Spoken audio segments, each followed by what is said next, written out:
Good evening বন্ধুরা, আমি আবারও চলে এলাম নতুন একটা রেসিপির সঙ্গে। আজ আমি আপনাদের সঙ্গে শেয়ার করব লাউয়ের একটি অনবদ্য রেসিপি। এর আগে এই রেসিপিটা আপনারা সকলেই খেয়ে থাকবেন হয়তো, বাট মশলার হেরফেরে আজকের রেসিপিটা একদম অনবদ্য হতে চলেছে। তো দেখতে থাকুন। এখানে আমি লাউগুলো কেটে নিলাম, পরিষ্কার জলে ধুয়ে নিলাম। এখন আমার ভাতটা হয়ে গেছে। উনান জলে ভাতটা বসিয়ে দিয়ে আমি এই মশলা লাউ এগুলো রেডি করছিলাম। এখন রেডি হয়ে গেছে আর ভাতটাও হয়ে গেছে। ভাতটা নামিয়ে দেবো এখন। এরপর ওই উনানেই কিছু মশলা রেডি করে নেব। সেই কারণে আমি প্রথমে একটা তাওয়া বসিয়ে দিলাম। তাওয়ার মধ্যে দিয়ে দিলাম গোলমরিচ আর একটা তেজপাতাকে ছোট ছোট করে কুচিয়ে দিয়েছি। এটা কিছুক্ষণ ভাজার পর জিরাটা দিলাম। জিরাটা প্রথমে দিলে জ্বলে যেত, সে কারণে পরে দিয়ে অল্প একটু নাড়াচাড়া করে এখন আমি নামিয়ে নেব। নামিয়ে এখন একটা হামানদিস্তায় রাখবো। পরে একটু ঠান্ডা হলে যখন মুচমুচে হয়ে যাবে খুব সহজেই পাউডারটা করে নেওয়া যাবে। এখন আমি উনানে কড়াইটা বসিয়ে দিলাম।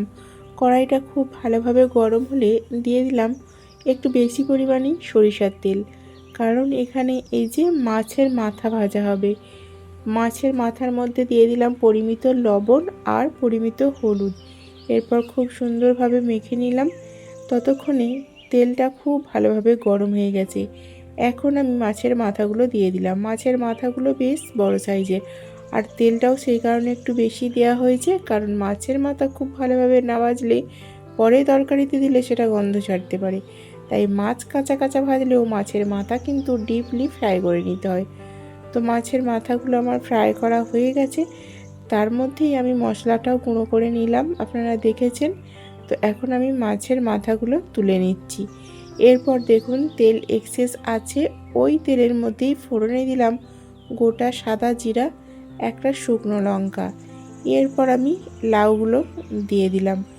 এরপর অল্প কিছুক্ষণ নাড়াচাড়া করব ফোড়নের সঙ্গে, লাউটা যাতে মিক্স হয়ে যায়। তারপরে আমি কিছু মশলা অ্যাড করব। প্রথমেই দিলাম 3টে বড় সাইজের পেঁয়াজ কুচি, কয়েকটা কাঁচা লঙ্কা।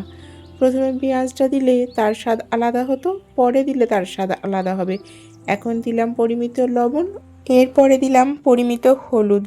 এখন অল্প একটুখানি লঙ্কার গুঁড়ো দিয়ে দিলাম, যেহেতু কাঁচা লঙ্কা দেওয়া আছে অল্প একটু লঙ্কার গুঁড়ো দিলাম। এরপর যে শুকনো খোলায় ভেজে রাখা মশলাটা সেটারই পাউডারটা দিয়ে দিলাম। এরপর অল্প কিছুক্ষণ নাড়াচাড়া করে মশলাগুলো জাস্ট মিক্স করে দিলাম। মিক্সিং খুব সুন্দরভাবে হয়ে গেছে।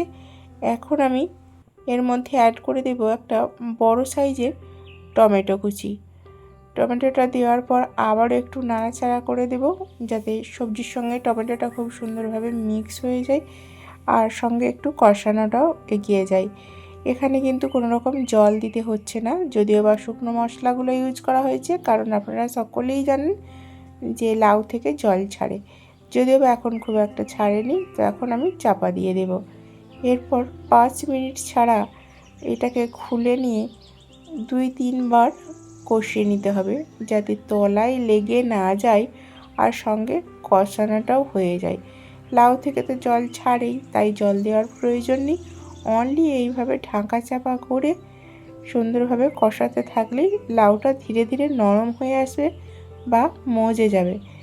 তো এরপর দেখুন আমি আবারও চাপা দিয়ে দিয়েছি আর লাউটা অনেকটাই নরম হয়ে গেছে।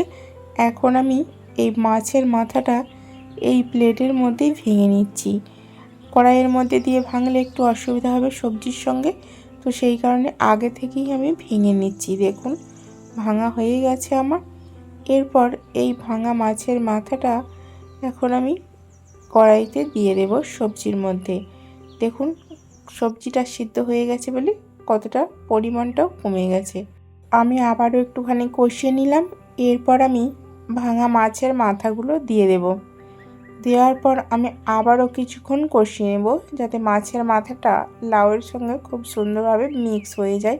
যেহেতু এখানে জল দেওয়া হয়নি, সেই কারণে এভাবে সুন্দরভাবে মিক্স করে দিলাম। এরপর আবারও কিছুক্ষণ ঢাকা চাপা করে রান্নাটা করে নেব, যাতে মাছের মাথার যে টেস্ট বা ফ্লেভারটা লাউয়ের মধ্যে চলে আসে। এরপর দেখুন লাউ থেকে অনেকটাই জল ছেড়েছে আর মাছের মাথাটা দেওয়ার পর অনেকটাই মজে গেছে। তো তো রেসিপিটা আমার কমপ্লিট। মাছের মাথা দিয়ে লাউয়ের রেসিপি, হয়তো সেই পুরানোই রেসিপি, বাট নতুন ধরনের মশলা দেওয়ার কারণে এর স্বাদ একদমই অনবদ্য হয়েছে। যদি আপনাদের ভালো লেগে থাকে অবশ্যই ট্রাই করবেন। কেমন লাগলো অবশ্যই কমেন্ট করবেন। বন্ধুরা, আজ তাহলে আসি। আবারও দেখা হচ্ছে পরবর্তী ভিডিওতে নতুন একটা রেসিপির সঙ্গে। ততক্ষণ পর্যন্ত সুস্থ থাকবেন, ভালো থাকবেন।